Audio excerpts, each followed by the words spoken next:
And when you see the community of people using it, enjoying it, and writing great reviews about it, that's the ultimate goal, that you want to be fulfilled from the products that you build. Welcome to the Measure Success podcast, where we feature top leaders on how they measure success in their business and life. Now, let's learn from their experiences.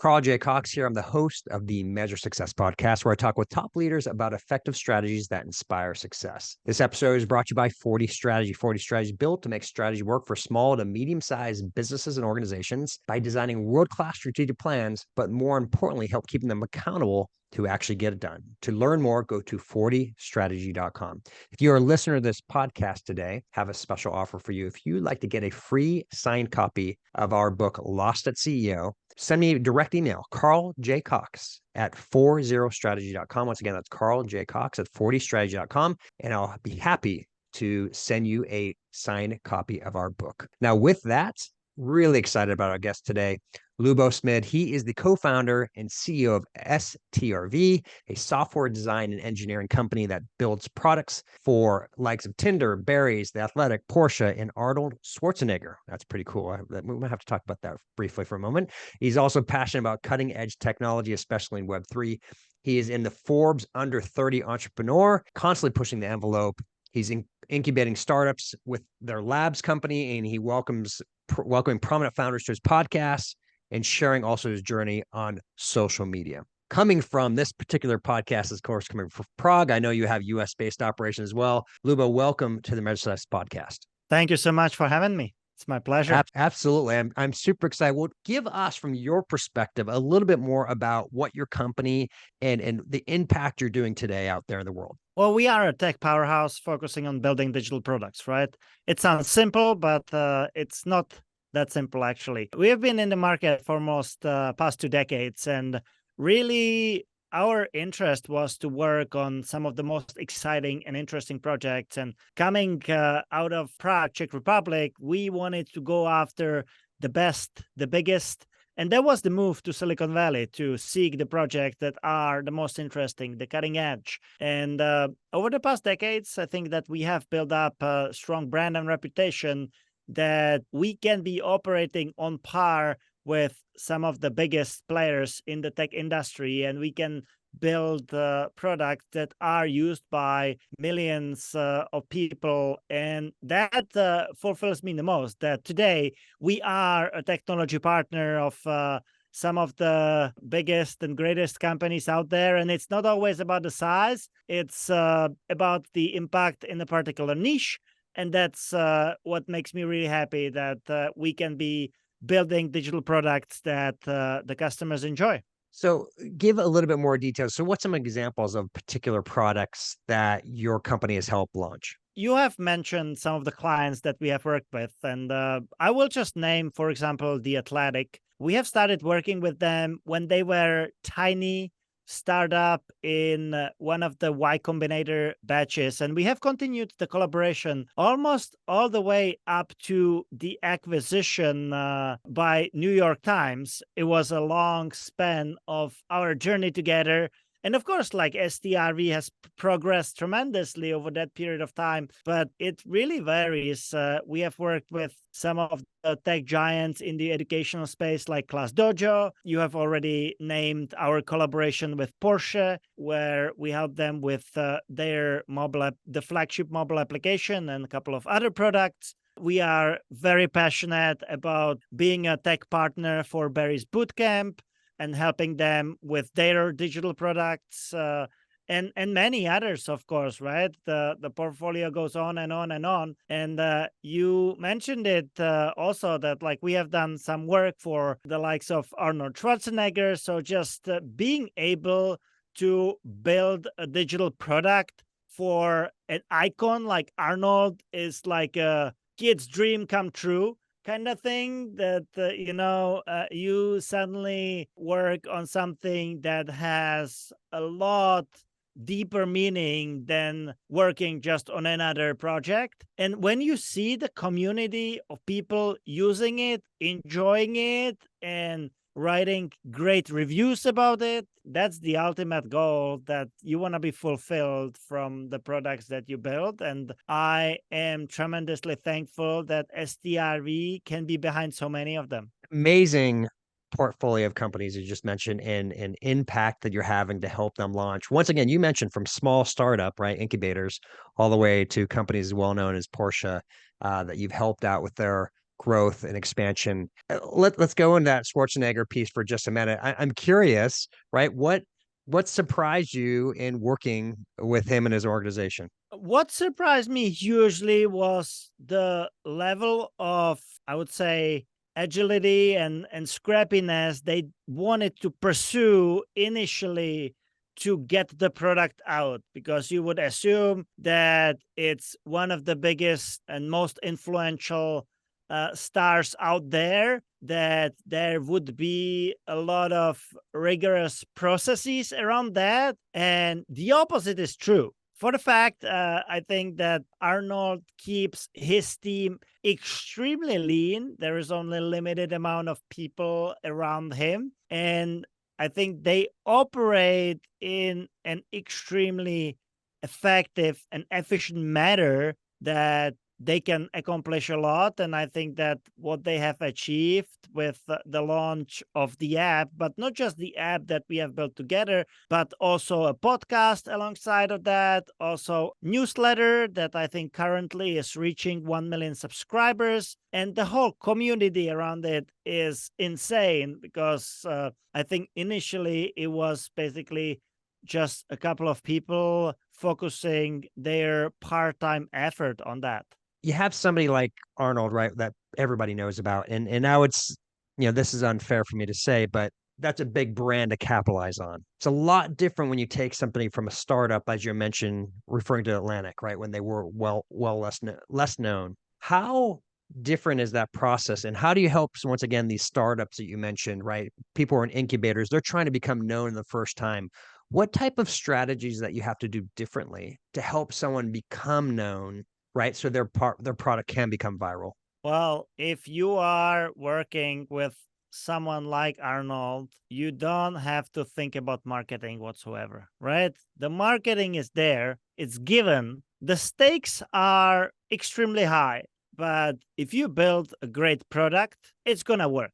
There is no doubts about that. At the same time, if you are building something from scratch, then you have to put a lot of effort that you are aligning the go-to-market strategy, and you are thinking smart about it, because it's not going to go easy. There is hundreds of different applications that are being launched every single day, and you have to stand out. So making sure that you line up the product build that you do with a good go-to-market strategy, I think, is extremely important.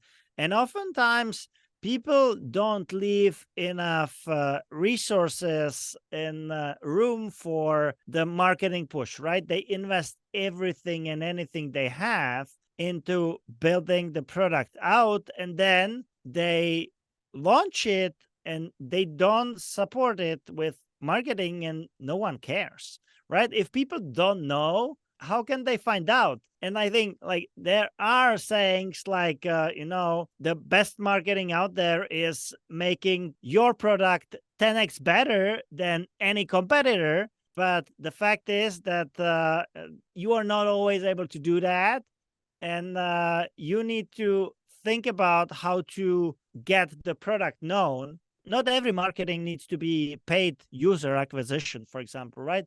There are some great, very creative ways how you market your product. And what I have seen recently is like creating the fear of missing out effect and putting people on like these long sign-up lists and getting access to their list of contacts and getting like the game with the invites correct can go a long way, and it's not paid by any means. So you just have to be very, very creative. So to shorten my long answer to your question, I would just say that you have to think totally differently about how you're going to ship the product. And of course, like sometimes the stakes are extremely high if you work with a big influencer. I think that was a really good example, and it's going to lead us to, which I'm really excited about our next part of this conversation today, is there are things today that you need to do differently than when I was growing up. So once again, I'm for those who are listening, about 50 years old, right? So I remember literally when the internet was created, and back then, like meaning it became known, not created, the right thing to say, but when it was being used by the regular person. It was in college when I started experiencing this and using email and going to the internet. It was like, wow, what's such a big game changer, right? And even when we used to go to television, we'd watch the major channels here in the United States. We would watch ABC or CBS or NBC. And that was where our eyeballs were, right? That was where our focus was. And so in those days, advertising was that, and it was kind of mailing, right? TV and then mailing type things. That's newspaper. Today, there are different channels, and social media is a big part of that. People are not, the younger generations for sure, are not watching the 6 o'clock news, right? They're not watching that. They are going on to these social media sites. And so what's fascinating is leaders today are who lived in this and have the money or creating these products to go out are not personally necessarily, I shouldn't say be careful, they're not necessarily entwined of where our eyeballs are today, right? Our eyeballs are completely, so those are the channels of media. So I love that comparison. He says, we have this great product and everyone's going to love it, but they don't know about it. How do you get their mindset to change that you do have to market differently today? That's number one. And number two, I'm curious, how much you're using generative AI to help accelerate that process that you couldn't have done a year or two before? Well, I'll first answer the first piece. And to that, I would say that it's pockets of people that you are going after, right? So you need to figure out who is your target audience and what is the channel that will work the best to reach that target audience. Because there's still great campaigns that work on radio, on TV, in newspaper, everywhere, right? So it's not that, suddenly everyone needs to go to TikTok and advertise there because that's where the younger demographic is. But you need to figure out, okay, who is the product that I am building for and where to best reach that audience. So I think like just finding these pockets of people, because from the demographic standpoint, right, it could vary from one country to another. So you need to really nail down what to focus on. And then you asked about how potentially to leverage generative AI, and you are touching probably the biggest trend of today's era that I think we slowly but surely come to realize that pretty much every single profession that we have, there is some extent how we can be leveraging AI. And when it comes to advertising, it's insane, right? I was just talking about finding your niche demographic, having a counterpart to do creative brainstorming to figure out who my target customer is. Well, you can do that in a matter of minutes.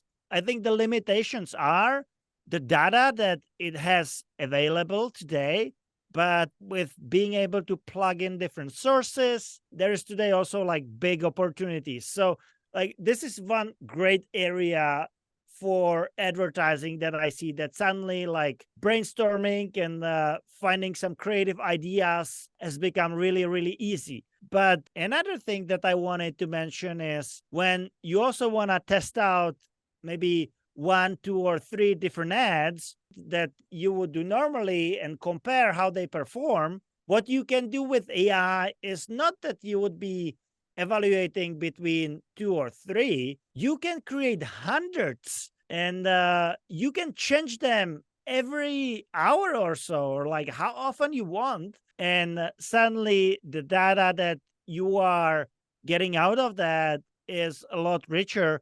And I'm just picking on 2 of many, many examples of how you can leverage generative AI. And I frankly believe that this is one of the biggest trends and biggest movements in the whole tech world right now. And so let's go a little bit deeper because it is the biggest thing, right? It's the biggest thing that has transformed. I agree with those who are in the know about AI and how it is changing and help perhaps maybe let's put this term into a small to medium sized business owner. And they maybe are buying software for generative AI, but they aren't necessarily using it. How are they going to have to transform sooner rather than later, right? To adapt their, let's go to your term, their marketing techniques and start using things differently. What's the risk of them not moving towards generative AI practices? Well, the risk for them is getting out of business because the competition will rely heavily on AI, and they will hugely outperform them. And if they don't get on that same trend, they will not be able to compete, right? So the risks are extremely high. They will be out of business.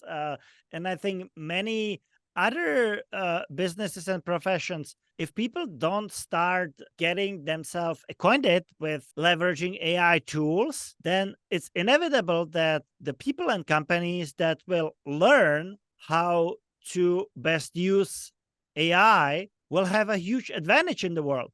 And just to put it in a perspective, going back 20, 30 years, probably 30 rather than 20, imagine what would be the difference in today's world between a person that does not know how to use Google and the person that has Google readily available. What would be the outcome of the work of that person, right? That's right. Yeah. Great example, right? Of just that simple thing that everyone knows today. But, I go to my parents, right? But those are like the older generations. Do not you go to that? Some of them don't even have mobile phones, right? This is obviously a very small part of the population left anymore. But you're right. There's this complete gap of people who haven't adopted it. But this, I mean, how do you compare it? It's 100x, it's 1,000x different. I mean, compared to what it used to be. I love it today where we can just put something into, let's say, ChatGPT and generate something that would have taken us hours, if not days, and we get it in seconds, right? Of, let's say, a policy. We want to write a HR policy. We can put in a ChatGPT and instantly we have a base level to adapt from, right? To modify from as to the hard work of writing it. What are the things, once again, of like, let's get to maybe more specifics. How are some techniques they can do? Go ahead. Yeah. So sorry for jumping in. I'll share a little secret from my end, how we have very creatively deployed AI and saved a ton of time, right? So you mentioned drafting an HR policy, right? So, but area where we relied on AI was basically drafting a legal letter. Let's imagine you want to draft a legal letter. You have your contract, so you serve ChatGPT with the version of your contract.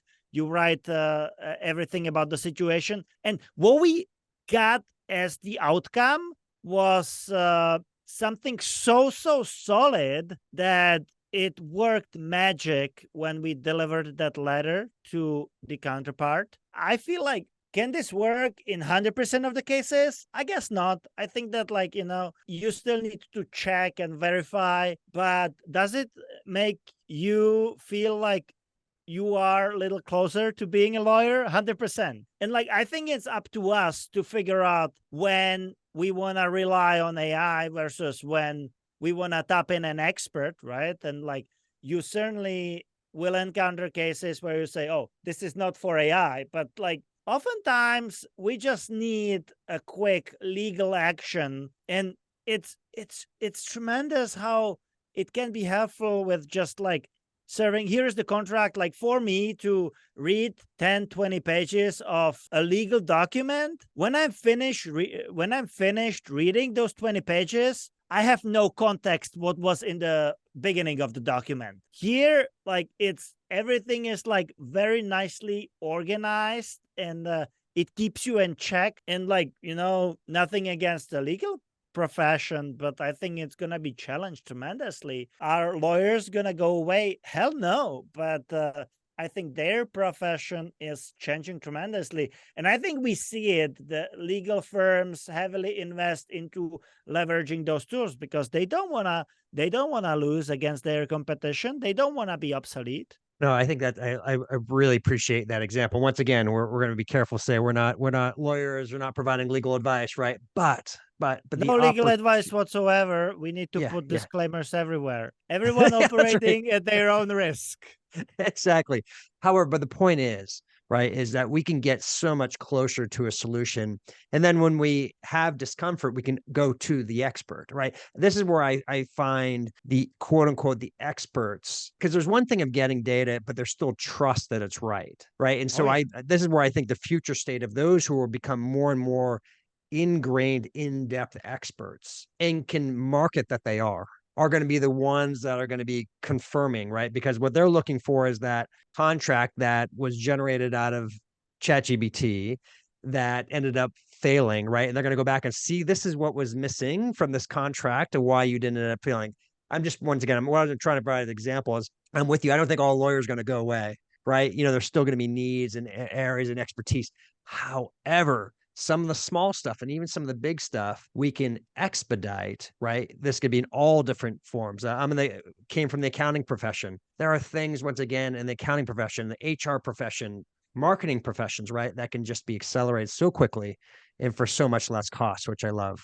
As we move forward on this episode, let's talk about your business and how you're making an impact. How do you measure success in your business? Well, it's a pretty tough question. I think if you wanna look into the overall impact, for me, core KPIs that I track on a weekly, monthly basis, but in the end, they break down into smaller activities that are happening to departmental level, individual level, and they also break into like even smaller tasks or subtasks. So I feel like measuring success is an extremely complicated process that gets significantly more challenging as you are scaling because you need to align everybody together, right? And if you are a small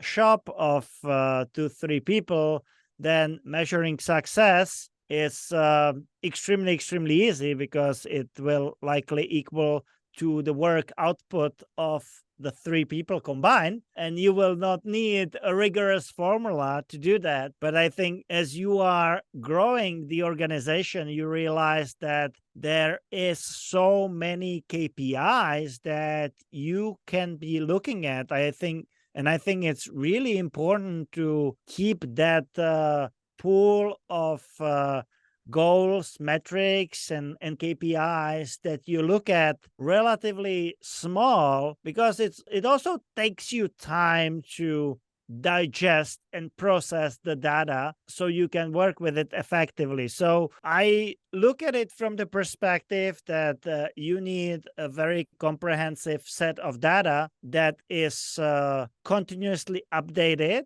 that you can actually digest and make sure that you have the right people by your side that can properly explain and provide the additional context when you see a movement, right? When you see an upward trend, when you see a downward trend, you want the respective members on your leadership team to be able to tell you why is that happening. Because, for example, you might not know why the revenue is dropping or why the revenue is growing, and you might need context of what has happened, where are the sales coming from, or what's the trend. So this is a boilerplate of a template, how I would address it in general, but we can, of course, dive into details if you'd like. What I do appreciate what you've said is first of all, you've said is a complex answer. You clearly have some lagging indicators that you haven't specifically mentioned which ones they are, but you have some lagging ones. But it really, when you talked about going down deep in the departments, you were talking about the leading indicators,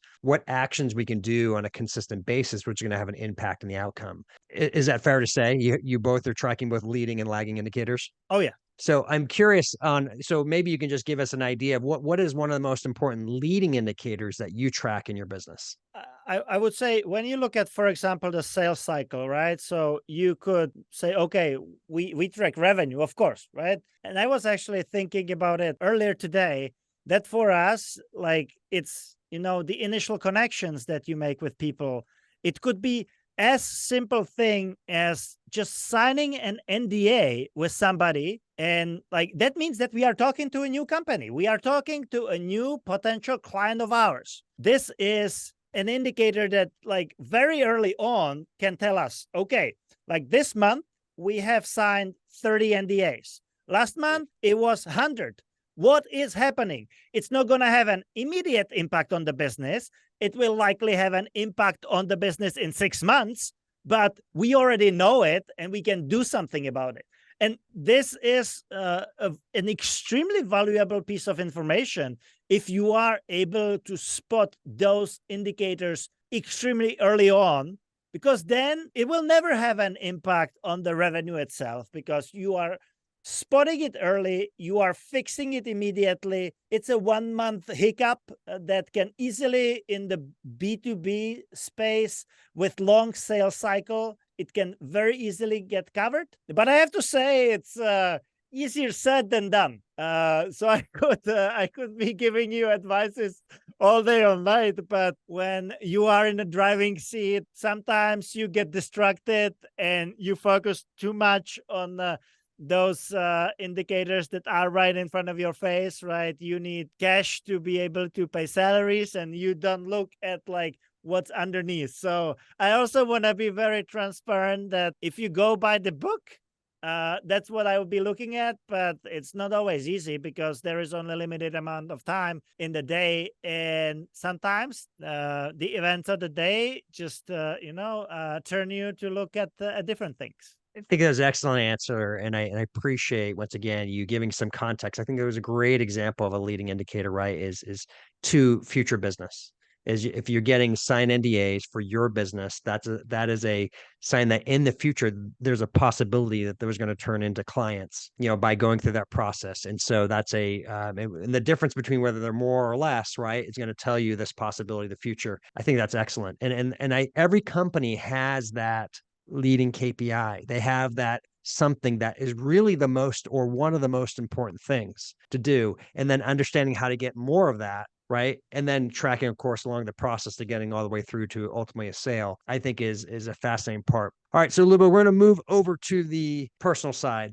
And beginning of the show, you're like, Carl, I'm ecstatic because earlier today I did a polar plunge when you're in Prague, and so obviously you're doing things for yourself. You're doing habits that you care about from your body perspective and from your life to help make sure you're performing at your best. What are some other habits that you do consistently to help make sure you're doing great personal performance? Yeah, for me, it's always been body, mind, and spirit, right? To keep everything in check. And I try to do a little bit of everything on a daily basis. I'm not the biggest spiritual animal out there, but I feel like as I progress in life, I'm finding my way towards spirituality. But certainly, body and mind, that's where a lot of my focus is. I think working out once or twice a day. Well, once is a must, twice is ideal. So for me, like that just provides, like, first, I feel great. My body feels great. But second, it's a mental reset for me as well. So being able to work out, like I could not live without. You talked about ice plunges. I love taking an ice bath. I wish I would be doing every day. It is not happening yet, but I hope it will at some point. I just have to figure out the ice tub situation in my apartment, so I can do that every day. But I love it, and it similar to exercise. It also helps to reset my mind and body. I do a lot of breath work, and overall, I'm obsessed with tracking everything. So I have an Aura ring, I have Apple Watch. I'm debating whether or not I should get the Whoop, but I feel like if I have 3 trackers on my body, it might be a little too much. But I love tracking everything. But like, you might think that I'm a freak and I'm just like looking at the data and doing nothing about it. But what I have learned, because like, for example, with the Aura ring, I've been using it for 4 years now, and I look at the data and I make changes to my daily routine. I introduce new supplements. I change my bedtime routine. I change the temperature in my bedroom. I get blackout shades, and I get like a cooling mattress from 8 Sleep. And like, I try to introduce new habits, new tools, new patterns. And what I have learned from having Aura for 4 years now, that nearly every metric that I track, like resting heart rate, HRV, sleeping efficiency, is slowly but surely improving on all levels. And I'm looking at it from an annual level, right? So it's not, I would be comparing this week to last week, but I'm looking at how good I slept in 2020 versus 2021, 2022, and so on. And this for me has been a confirmation that having those tools and tracking devices is extremely beneficial, and that I am on a path towards hopefully a better future, because I can learn from the data, do takeaways, improve my daily routines, and hopefully improve my health and life. Lubo, that was a great explanation. And I love it how you've, first of all, have an Aura ring for 4 years. That means you're in the early part, right? One of the early adopters of that. Secondly, how you continue to adapt, right? If you recognize it. And I think it's great. You know, we're getting older, not getting younger, right? Every day. And you've actually have improvements, right, in the key metrics that you are going over, which is impressive, right? That's the direction, but it's not what our body wants to do, right? Our body wants to decline, rather improve as we get older. So to get to that is, I think, is a great way to track, once again, whether we're doing the right things. And you said you feel great, right? You mentioned that you have energy. You go back and forth between Prague and Los Angeles. That's not easy stuff to do, but you seem to enjoy it. It brings you energy. I think that's fantastic. So got to ask the question: how do you now measure success in your personal life? Well, there is, I think, multiple areas how I look at success. It's definitely my relationships, of course, work as well, relationships, and also the personal happiness. I think that like I'm the kind of person that likes to have everything pretty much balanced, or everything at the highest level, which is not always the case. And at times I'm being challenged with the business side of things. At times I'm being challenged on the personal side of things. Sometimes I'm being challenged on the health side as well. So I think for me, it's balancing the three, right? Taking care of my health, taking care of the relationships, and taking care of my business and what I do on that front, and making sure that when I see that something is on a downward trend, that I go and maybe focus a little bit of my effort toward that particular area. Great answer. And I love it how you have 3 focus areas that you talked about, right? You know, if you have all those 3 focus areas together, then therefore that it is, because it's funny. I don't believe in balance, but I believe in focusing on the most important things. And when you focus on the most important things and making sure you get the input, right, to have outcome. I love it. You said, you're happier, you have more feeling of success, right, of going through. So I think that was an excellent explanation. What's a book that you'd recommend for our audience? Well, I think it's going to be very easy answer for me right now. We have talked about Arnold. It's been a huge pleasure for me to be able to work on his app called The Pump. He has recently released a new book, Be Useful, and I think it's a terrific read. I find all of Arnold's speeches extremely inspiring and motivating, and so the book. So I would definitely recommend everybody tuning in to check it out. Great recommendation. Thank you so much for that.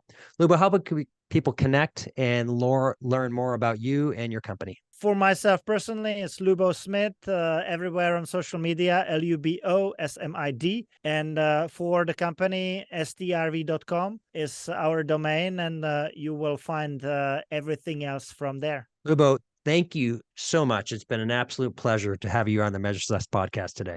Thank you so much for having me.